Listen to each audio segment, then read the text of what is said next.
Hi everyone, SJD here. When Flagburg was shown off, I was pinged in a Discord saying, "Hey SJD, it's Aquaforce. What do you think? You love Aquaforce." I didn't really have much of an opinion because I wanted to see the support and try it out before I came to a conclusion. Well, I think you can guess what I've been spending time doing. What's my first impression? It's alright. Flagburg is very clearly inspired by the original Maelstrom, both visually and mechanically, though the environment the card exists in is radically different. When Flagburg attacks, you pay CB1 and gain a series of effects based on the current attack count. If it's 3+, you draw a card, 4+, you retire 2 opponents' rearguard, and at 5+, he gains plus 10,000 power, and your opponent needs to guard with at least 3 cards minimum. Well, that's the types of effects I like for this playstyle, and all 3 effects are quality. Card seems right up my alley. Plus, neg the opponent and have a finisher built in.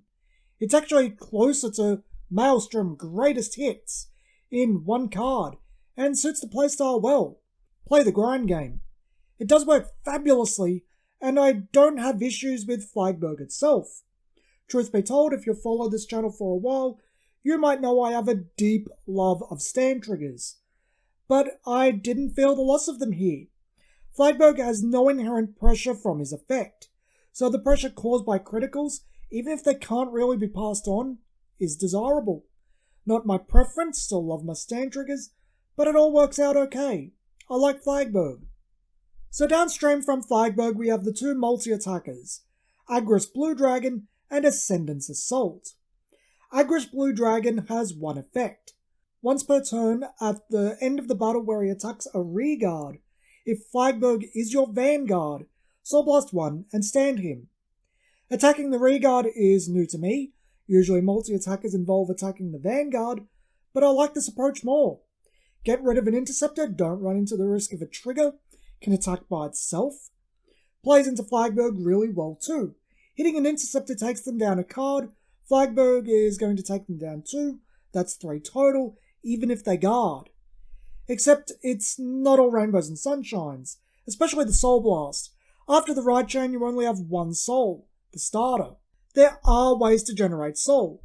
Persona Ride of course. Prize Trident goes into the soul and countercharges 1 on 5th attack, and when calling Blooming Petal Carophilus and having 0 soul, you soul charge 2. It's not impossible to generate soul, but it's predicated on you hitting 5 attacks, something that might end up happening purely for the attack count, not because it has any effect, and losing a card, or calling a grade 2 that has 9,000 power. I actually don't think the latter is all that bad, considering Inroad Shooter is a 10,000 booster with Flagburg, still makes 19,000. No, I think the bigger issue is the 10,000 power. Grade 3 rearguard aren't terribly uncommon now.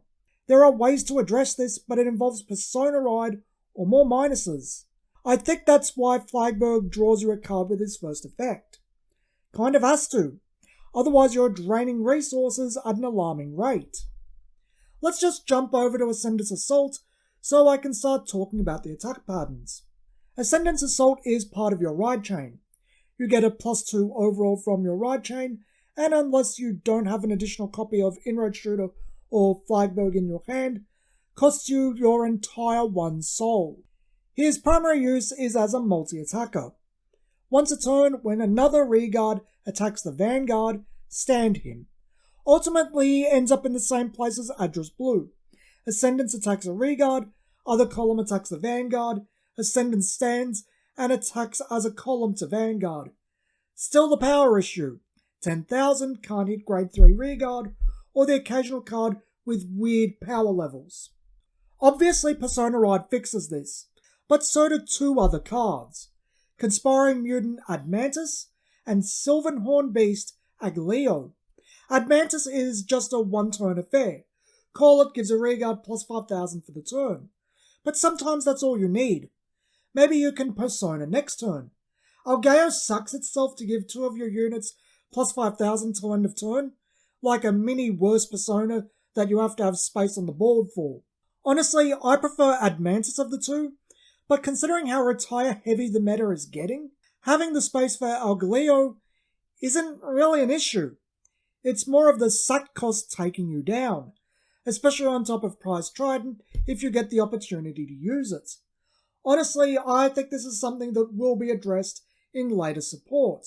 I can really see them making a card that makes sure Ascendants and Agris can attack a unit that has over 10,000 power without a boost. When we look at the actual deck, one thing that hits me is just how naturally the deck fits into a 4 attack pattern over 5. Rearguard attacks at Rearguard. Rearguard attacks at Vanguard. Stand Rearguard. Rearguard column swings at Vanguard. Vanguard column swings at Vanguard.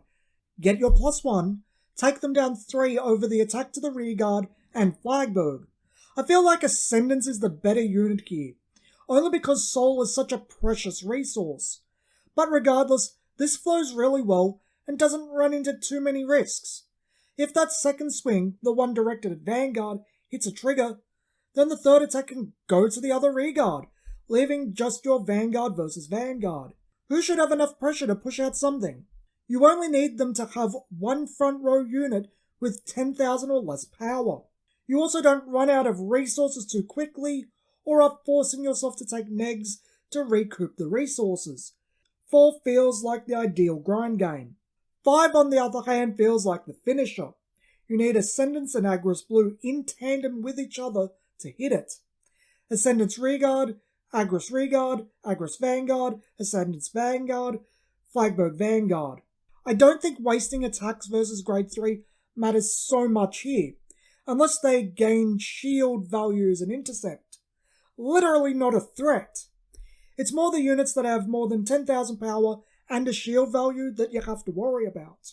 When Flagburg attacks, 3 cards to block it, likely actually 4, because perfect guards cost a pitch, probably breaking through.